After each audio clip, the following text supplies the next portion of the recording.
Patrice Lumumba aliuawa kikatili kisha kuyeyushwa kwenye tindikali.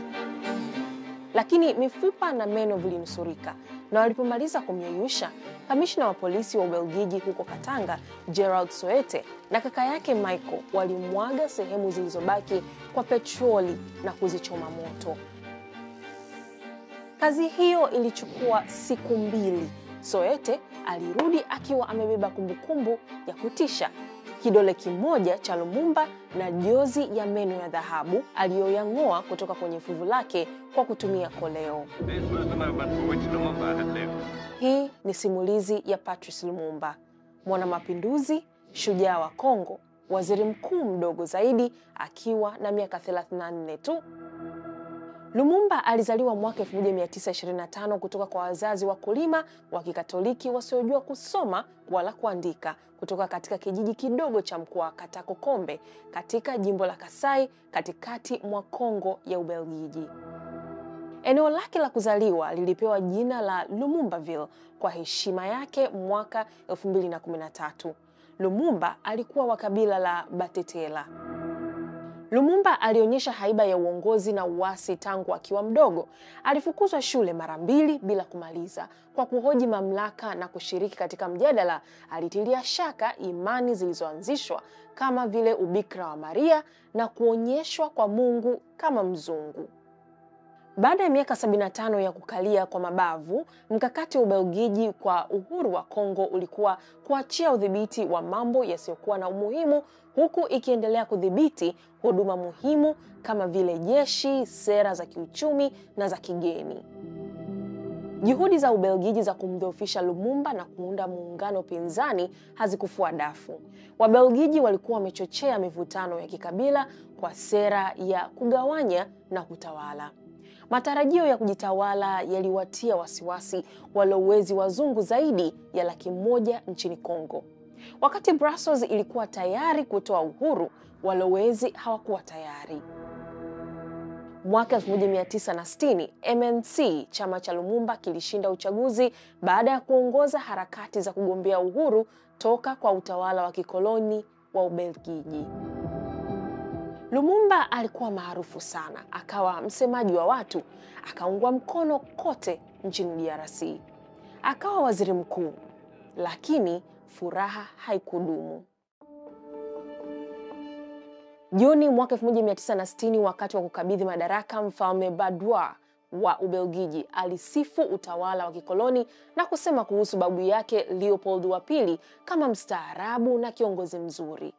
Hakutaja mamilioni ya watu waliokufa au kutendewa unyama chini ya utawala wake wakati akitawala kile kilichojulikana kama jimbo huru la Kongo kama mali yake binafsi.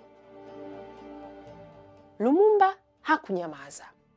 Katika hotuba ambayo haikuratibiwa katika programu rasmi, waziri mkuu huyo alizungumza kuhusu hasia na udhalilishaji ambao Wakongo walipitia katika utawala wa kikoloni.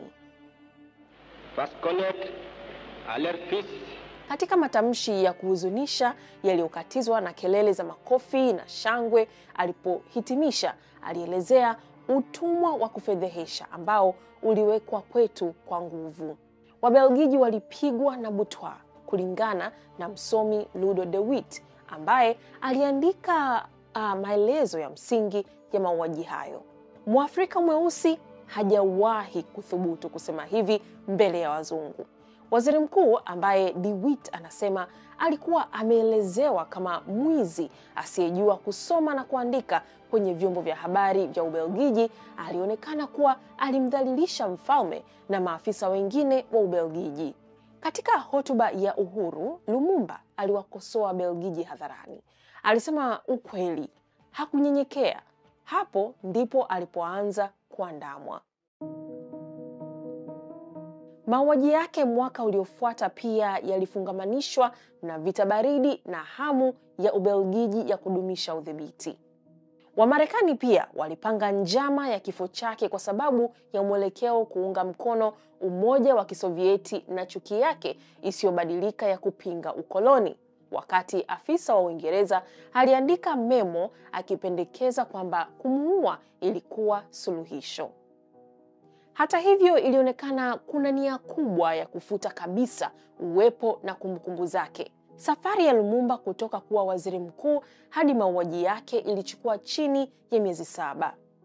Muda mfupi baada ya uhuru, nchi hiyo ilikumbwa na mzozo wa kujitenga, huku jimbo la Katanga lenye utajiri wa madini kusini mashariki lilipotangaza kuwa linajitenga.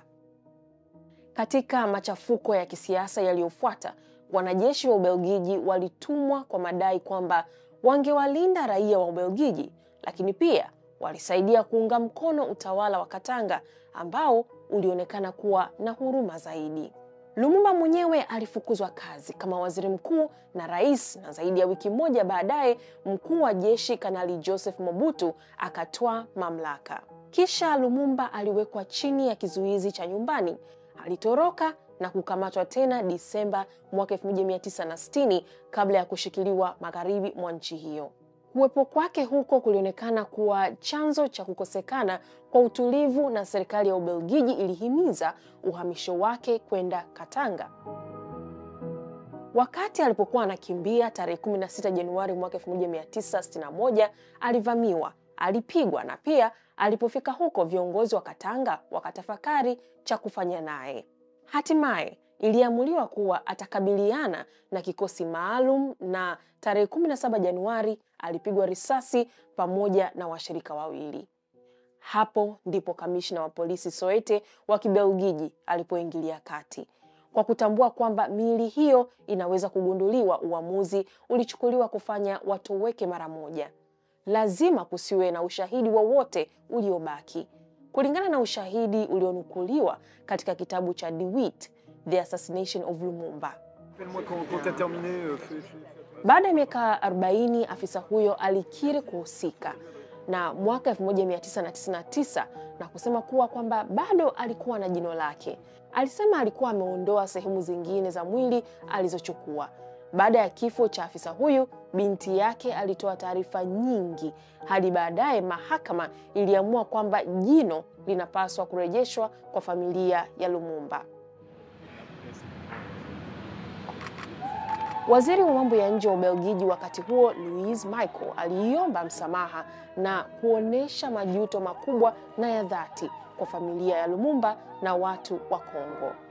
Hatimaye jino la dhahabu la shujaa huyo wa uhuru lilizikwa mwaka 2022, yani zaidi ya miaka 60 baada ya kuuawa.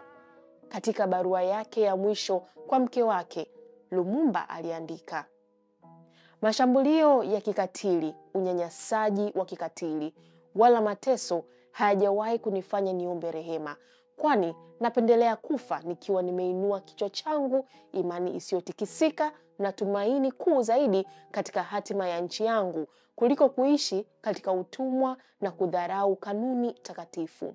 Pia alisema kwamba historia katika siku zijazo itahukumu kwa niaba yake.